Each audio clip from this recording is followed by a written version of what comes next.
প্রিয় মুসলমান শ্রোতা মণ্ডলী এবং অন্যান্য ধর্মাবলম্বীরা যারা শুনতেছেন, তাদের যাদের জানার আগ্রহ তারাও শুনবেন।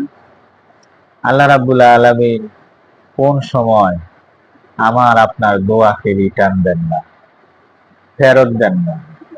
আসুন পৃথিবীর শ্রেষ্ঠ মহামানব হযরত মুহাম্মদ রাসূলুল্লাহ সাল্লাল্লাহু আলাইহি সাল্লামের কাছ থেকে জানি সরাসরি হাদিসের মাধ্যমে।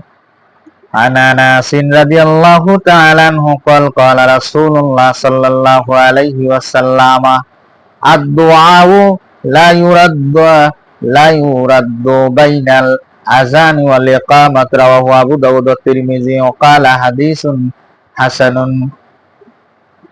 রাসূল সাল্লাল্লাহু আলাইহি ওয়াসাল্লামের খাদেম হযরত আনাস বিন মালিক রাদিয়াল্লাহু তাআলা আনহু থেকে বর্ণিত রাসূলুল্লাহ সাল্লাল্লাহু আলাইহি ওয়াসাল্লাম বলেছেন, আযান ও ইকামতের মধ্যবর্তী সময়ে দোয়া কখনো আল্লাহ ফেরত দেন না। সুবহানাল্লাহ। এই হাদিসখানা এসেছে ইমাম আবু দাউদ, ইমাম তিরমিজি হাদিসটি বর্ণনা করেছেন। ইমাম তিরমিজি রাহমাতুল্লাহ আলাইহি বলতেছেন এই হাদিসটি হলো হাদিসে হাসান। প্রিয় ভাইয়েরা, আপনারা একটু খেয়াল করবেন, আজান থেকে শুরু করে ফরজ নামাজের ইকামত পর্যন্ত এই যে মধ্যবর্তী সময়, আমরা ইনশাআল্লাহ যা চাইবো আল্লাহ ফেরত দিবেন না।